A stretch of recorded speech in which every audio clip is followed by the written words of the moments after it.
Berarti Ini kita tidak bicara kehendak elit, tapi ini kalau ada dukungan dari rakyat. Secara terang-terangan, Baca Pres Prabowo Subianto menyatakan akan mengajak putra sulung Jokowi, Gibran Rakabuming Raka, untuk menjadi cawapresnya. Prabowo menegaskan hal ini bukan kehendaknya, namun kehendak rakyat. Kepastian meminang Gibran jadi bacawa presnya akan ditentukan jika MK mengabulkan gugatan batas usia Capres-Cawapres. Sebelum deklarasi cawapres, apakah yang menunggu putusan MK, Pak? Iya. Pak, apakah tidak dirasa terlalu mudah, Pak Gibran sebagai cawapres, Pak? Iya, maksudnya kayak pengalaman juga masih minim gitu loh, Pak, Mas Gibran ini. Apakah tidak dirasa Terlalu muda Pak? dan masih... Gimana kalau kehendak rakyat begitu? Ya. berarti Ini kita tidak bicara kehendak elit, tapi ini kalau ada dukungan dari rakyat, Anda sendiri dengar jangan mana. Ya. setelah putusan MK dibahas bersama Iya Kim. dong, kita tunggu jangan kan. Wali Kota Solo Gibran Rakabuming Raka pun mengaku beberapa kali ditawari menjadi bacawa pres Prabowo Subianto. Bahkan tawaran ini datang dari Prabowo sendiri.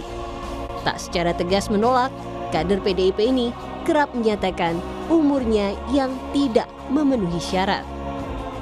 Nah, semua orang kan udah tahu, beliau udah minta berkali-kali. Dan sudah saya laporkan ke pimpinan, ke Pak Sekjen, ke Mbak Puan dan lain-lain. Berarti jawaban Mas Gibran ke Pak Prabowo gimana? Jawaban Mas Gibran ke Pak Prabowo? Jawabannya, Iya. umurnya tidak cukup.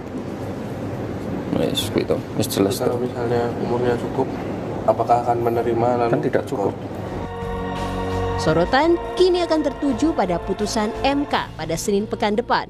Apakah MK akan memuluskan jalan Gibran atau justru sebaliknya? Tim Liputan, Kompas TV. Muncul dorongan kuat dari kader, pengurus hingga organisasi sayap Partai Gerindra untuk menduetkan Prabowo Subianto dengan putra Jokowi Gibran Rakabuming Raka.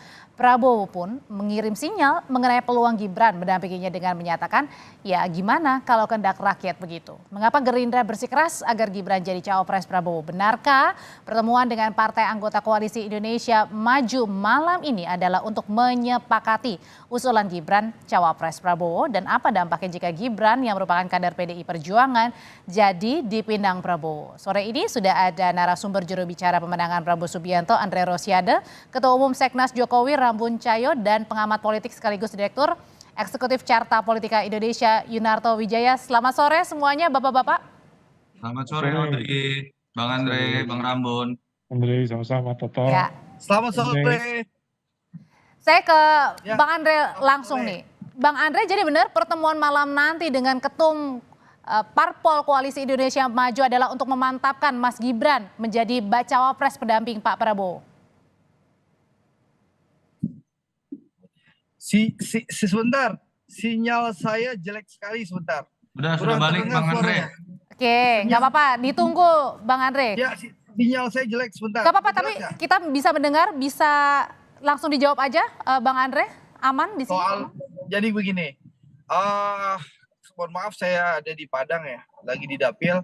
Jadi gini, intinya pertemuan pimpinan partai koalisi tentu membahas berbagai hal ya.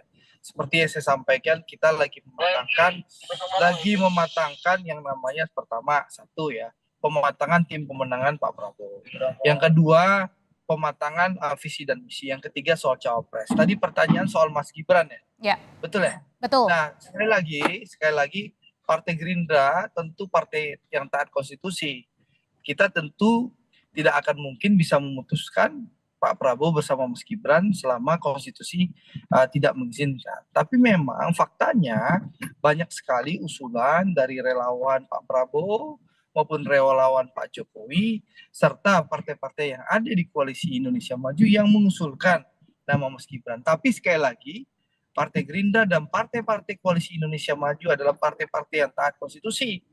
Jadi tidak akan mungkin kita bisa memutuskan Mas Gibran atau mendorong Mas Gibran menjadi wakilnya Pak Prabowo selama konstitusi masih melarang. Jadi, tapi kan hari Senin nanti putusannya, Bang Andre. Nah, sekarang antisipasinya juga dilakukan nggak kalau misalnya nanti dikabulkan oleh MK? Kalau nanti dikabulkan oleh MK, nanti tentu akan ada pembicaraan lanjutan. Yang jelas, banyak hal yang harus kita selesaikan, Mbak. Yang pertama mulai dari pembentukan tim pemenangan. Pembentukan tim pemenangan Pak Prabowo harus dipastikan sebagai the winning team yang harus bisa mengantarkan kemenangan Pak Prabowo di Pilpres 2024. Kita lagi matangkan susunannya, termasuk siapa yang memimpin the winning team ini. Ya, karena di sebelah kan sudah ada Mas Arsyad, ya kan. Nah, di yang lain saya juga belum tahu ya. Tapi insya Allah kita akan beri kejutan. Ketua tim kita nggak kaleng-kaleng lah, gitulah.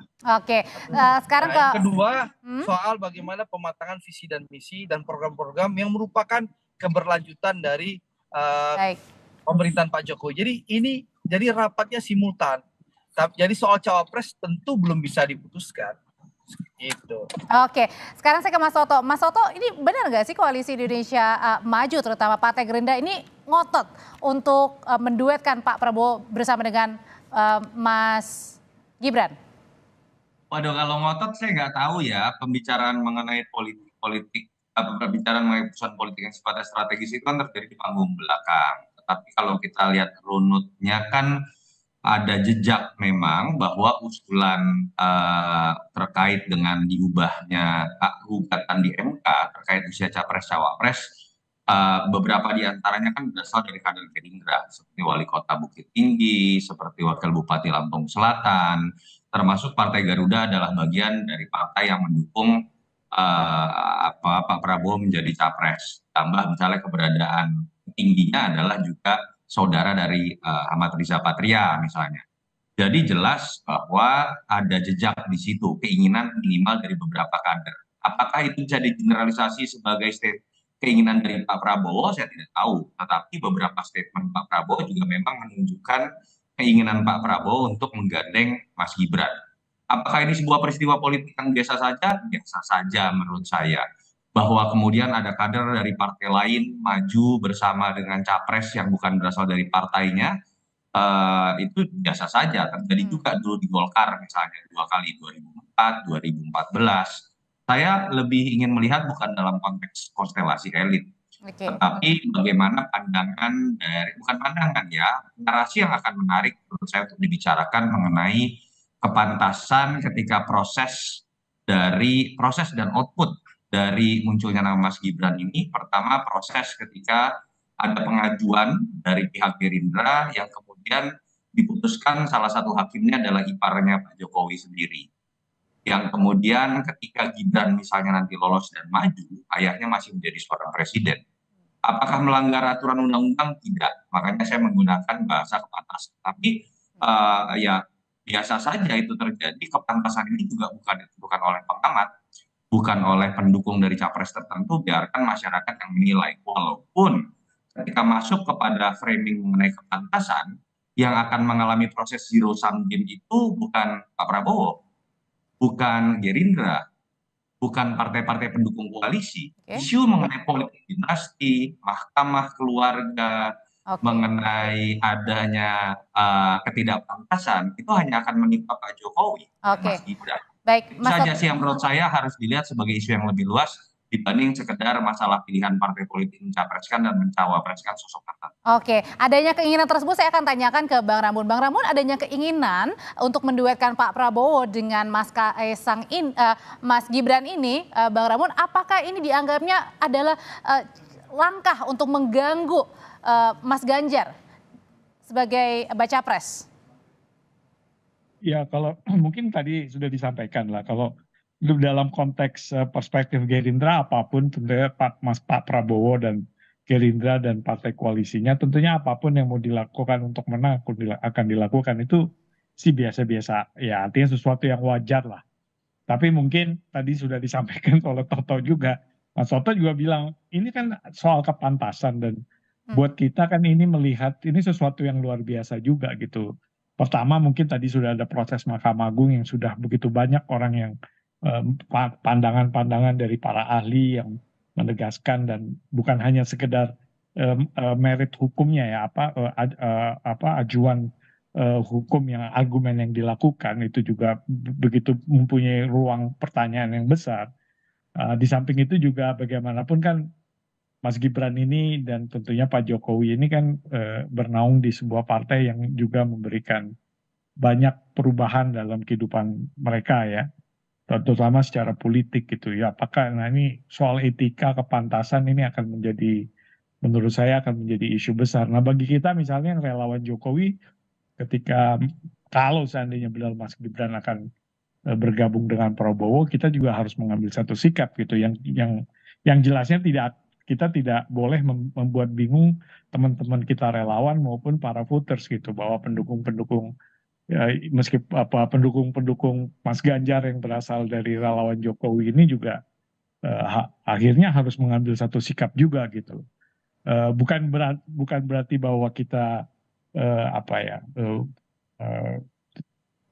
melihat ini sebagai sesuatu yang subjektif, tapi secara objektif kita perlu memenangkan Mas Ganjar dan atribusi kita kepada Jokowi kalau seandainya itu terjadi mungkin kita harus revisit ulang, jadi kalau perlu ya gitu, kira-kira gitulah posisi. Jadi kalau gitu pertanyaan selanjutnya adalah, benarkah kalau gitu Partai Gerindra dan juga Koalisi Indonesia Maju menunggu dulu hasil keputusan MK untuk menentukan Mas Gibran sebagai pendamping Pak Prabowo atau tidak, dan apakah ini suara dari elit atau justru dari masyarakat? Kita akan bahas usai jeda berikut ini, tetaplah bersama kami di Kompas Petang. Ada masih bersama kami di Kompas Petang. Mas Toto, ini kan di Koalisi Indonesia Maju banyak yang dijagokan ya sebelumnya. Ada nama Pak Erlangga, Ketua Umum Partai Golkar, ada nama Mas Erick Thohir yang dijagokan oleh PAN begitu. Nah, apa yang kira-kira membuat akhirnya kuat dugaan besar bahwa Pak Prabowo ini, Koalisi Indonesia Maju akan memilih Mas Gibran kalau nanti hasil MK sudah keluar? Apa untungnya? Sebetulnya tidak ada yang mengagetkan, Audrey. Kalau kita lihat dalam hampir setahun terakhir, tidak nyampe lah, dari awal tahun 2023, kecenderungan upaya Pak Prabowo untuk menggait suara pemilih kan memang mulai menggunakan strategi baru. Kalau kita lihat kemudian mulai melekatkan dirinya dengan Pak Jokowi, dan itu terbaca sekali dari pilihan postingan di sosmed, lalu billboard-billboard yang muncul, walaupun setahu saya belum diakui itu berasal dari Pak Prabowo. Tapi apapun itu terjadi secara masif, dan memang upaya melekatkan diri kepada Pak Jokowi menjadi strategi utama. Saya tidak tahu apakah karena memang tidak percaya diri dengan personal branding dirinya sendiri yang sudah kalah 2 kali dengan Pak Jokowi, atau karena alasan lain. Tetapi jelas dengan konsistensi Pak Prabowo menggunakan strategi itu, ketika kemudian dihadapkan pada pilihan menggait anak emasnya bernama Erick Thohir, menggait anak kandungnya bernama Gibran Rakabuming, atau menggait sosok lain yang kuat di Jawa Timur Khofifah, tentu saja pilihan yang utamanya adalah menggait anak kandung Pak Jokowi. Dan itu kan terbaca dari munculnya gugatan dari kader Partai Gerindra di MK. Saya percaya sekali kader Gerindra kader yang taat instruksi. Kalau tidak mendapatkan restu atau ada upaya pelarangan, tidak akan berani gugatan itu dilakukan di MK. Jadi ada sebuah rangkaian yang menurut saya memang memperlihatkan memang ada kengototan Pak Prabowo, dan kepercayaan diri Pak Prabowo hanya bisa menang kalau kemudian melekatkan diri dengan Pak Jokowi. Pertanyaannya kan bukan di situ, tetapi kepada apakah Pak Jokowi dan Mas Gibran akan mau masuk dalam skenario tersebut. Itu yang tadi saya jabarkan di awal. Ketika masuk kepada pilihan Pak Jokowi setuju atau tidak, kalau gitu, itu bukan lagi bicara tentang elektoral, tapi sudah masuk kepada kepantasan yang kemudian zero sum game-nya ini bukan menimpa Pak Prabowo dan Andre Rosiade, tapi kepada Pak Jokowi sendiri dan Mas Gibran sendiri. Bang Andre, sebenarnya kalau pemilihan dari bacawa pres mendamping Pak Prabowo ini harus persetujuan dari Pak Jokowi kah? Atau rekomendasi? Jadi begini, kan saya sudah sampaikan keputusan calon wakil presiden Pak Prabowo ini akan diputuskan di forum musyawarah untuk mufakat para ketua umum partai-partai yang ada di dalam lingkup Koalisi Indonesia Maju. Seperti yang disampaikan Pak Prabowo, seluruh usulan yang mengusulkan ada nama Mas Gibran, Pak Erick Thohir, Pak Erlangga, Bu Khofifah, itu akan dibahas di forum musyawarah untuk mufakat. Tapi saya ingin menjawab ya, dari tadi kan menyinggung Mas Gibran. Ya, saya ingin mengomentari sedikit. Majunya atau tidaknya Mas Gibran, atau anggaplah maju ya, karena ini kita berdebat dari Mas Toto sudah menyebut Mas Gibran, ini kan dijamin konstitusi kita. Pasal 27 ayat 1 Undang-Undang Dasar 1945 yang berbunyi segala warga negara bersamanya di dalam hukum dan pemerintahan dan wajib menjunjung hukum dan pemerintahan itu dengan tidak ada kecualinya. Selanjutnya juga pasal 24D ayat 3 UUD 45 yang berbunyi setiap warga negara berhak memperoleh kesempatan yang sama dalam pemerintahan. Nah, selanjutnya pasal 43 ayat 1 dan 2 Undang-Undang Nomor 39 tahun 99 tentang HAM yang berbunyi setiap warga negara berhak untuk dipilih pemilu berdasarkan persamaan hak melalui pemungutan suara yang langsung, umum, bebas, rahasia, jujur dan adil sesuai dengan ketentuan peraturan perundang-undangan. Jadi kalau bicara politik dinasti juga tidak relevan karena Mas Gibran nanti kalaupun ikut kontestasi, Mas Gibran itu kan harus bertarung, berkompetisi, ya, bisa menang, bisa kalah. Jadi tidak jabatan yang ditunjuk diperoleh karena penunjukan, gitu loh. Jadi nggak relevan juga isu politik dinasti karena ini melalui kontestasi pemilihan dan ini sudah diatur oleh undang-undang dan dijamin oleh undang-undang. Baik. Oke, sekarang saya ke Bang Ramun. Kenapa harus berdebat? Kenapa kita harus berdebat kalau MK-nya belum memutuskan? Dan juga belum ada keputusan resmi dari Ketua Umum Partai Koalisi Indonesia Maju. Oke, dan nanti akan didiskusikan malam hari ini termasuk menunggu ya Bang? Ya, atau mungkin perdebatan ini Mas Toto semangat mungkin takut kali jagoannya kalah kalau seandainya Pak Prabowo bersama Mas Gibran. Mungkin juga ya, saya walau-walam gitu. Karena Mas Toto ini kan surveyor top ya. Dia udah ngerti kalau Prabowo Gibran, kalah jagoan gua. Mungkin kali begitu ya. Oke, sekarang saya akan ke Bang Ramun dulu, Bang Andre. Saya boleh jawab nggak nih? Udah gatal nih. Sebelum ke Bang Ramun, oke. Tadi sudah disinggung ya, silakan Mas Toto. Mau saya atau Bang Ramun dulu? Ya, Mas Toto dulu deh. Oke, silakan Bang. Kalau saya jelas aja ya, kalau Bang Andre juga punya data survei, sebetulnya survei malah memperlihatkan suaranya Prabowo Gibran itu jauh lebih kecil dibandingkan dengan suaranya simulasi Prabowo Erik. Dan setahu saya memang kan Andre juga tidak terlalu senang ya kalau nanti keputusannya Prabowo Gibran karena dia ini kan ada di Komisi 6, cenderung lebih memilih Prabowo Erik. Tapi kan bukan tentang subjektivitas kita masing-masing. Tadi saya sudah katakan, ketika berbicara mengenai kepantasan, saya tidak berbicara mengenai aturan undang-undang, dan itu berbicara mengenai ada fakta-fakta yang kemudian itu sekarang sedang diperbincangkan. Ini bukan sekedar gugatan yang biasa-biasa saja terjadi. Problem mengenai potensi konflik of interest terkait dengan keberadaan iparnya Pak Jokowi di MK itu sudah muncul ketika kemudian beliau dilantik menjadi ketua MK. Dan kemudian apa yang ditakutkan sekarang terjadi momen ketika ada potensi konflik of interest. Tapi kemarin katanya Pak Mahfud bilang kan jangan berandai-andai, jangan meramal-ramal dulu Mas Toto. Kalau kita bicara Prof Mahfud, malah secara tegas Prof Mahfud sebagai ahli hukum dan Menko Polhukam mengatakan MK tidak berhak untuk kemudian memutuskan masalah batasan usia karena ini open legal policy harus dikembalikan ke DPR loh, Audrey. Oke. Tetapi ketika berbicara mengenai katakanlah tetap akhirnya diputuskan melalui voting, kita belum tahu hasilnya seperti apa, walaupun ada yang menyatakan sebetulnya Senin lalu sudah diputuskan. Saya nggak tahu Bang Andre pura-pura tidak tahu atau betul tidak tahu gitu ya. Dan besok itu kan kalau kita baca dengan jeli, bukan sidang pengambilan keputusan, tetapi pembacaan putusan. Kalau logikanya seperti itu, berarti sebetulnya sudah ada yang diputuskan. Apakah betul sudah bocor atau tidak? Saya juga tidak tahu. Tapi balik lagi terkait dengan masalah politik dinasti, kritik sebesar-besar saya kepada Andre Rosiade. Kalau alasan utama mengenai politik dinasti itu didasarkan pada pasal-pasal yang disebutkan tadi, artinya terminologi politik dinasti yang dialamatkan dalam setiap pilkada dalam daerah-daerah. Mas Toto tahan dulu sampai di sana. Saya akan ke Bang Ramun dulu. Bang Ramun, sebenarnya kalau misalnya kan peristiwa ini bukan hanya kita nunggu di hari Senin hasil putusan dari MK ya, tapi kita juga akan ada besok peristiwa salah satu relawan yakni adalah Projo akan mengumumkan siapa yang akan didukung. Sebenarnya kalau dari Seknas Jokowi sendiri, ini keputusan-keputusan dari tim relawan ini dapat arahan nggak sih dari Pak Jokowi atau gimana sebenarnya, Bang Ramun? Oke, Pak Jokowi sampai saat terakhir seperti saya waktu di Rakernas sebenarnya saya tanya gitu secara diam-diam juga, Pak Jokowi bakalan mengendorse salah satu nggak? Dia hanya tersenyum gitu dan tidak memberikan suatu kepastian, dan dugaan saya dan saya juga sampaikan juga, kita bisa ngerti deh kalau Pak Jokowi netral lah gitu ya, intinya gitulah. Artinya nggak akan membuat endorsement apapun gitu. Itu kemungkinan yang akan dilakukan oleh Pak Jokowi gitu ya. Artinya tapi kan kita juga nggak bisa naif melihat kalau seandainya Mas Gibran ada di seberang sana, terus Pak Jokowi kita semua berpikir bahwa bagaimanapun itu anak kandungnya gitu ya kan, ini kan suatu hal yang paling inti daripada kehidupan sosial kita gitu, dan bagian dari keluarga.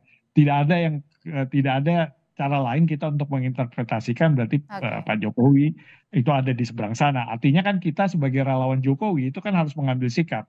Yang relawan Jokowi yang sudah memutuskan untuk mendukung Ganjar ya.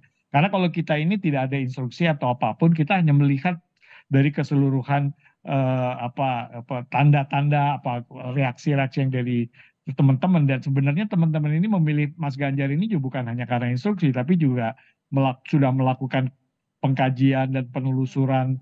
Jadi pilihan ini adalah pilihan rasional. Jadi buat kami besok misalnya Projo akan memilih selain Mas Ganjar, itu sesuatu yang kita juga bisa duga sebenarnya, sudah kita duga-duga juga gitu.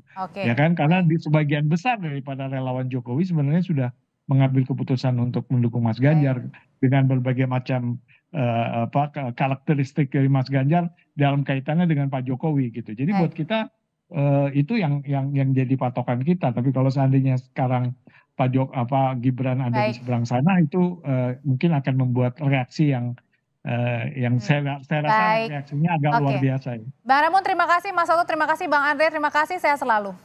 Yuk, sama-sama. Terima kasih. Sama-sama. Usai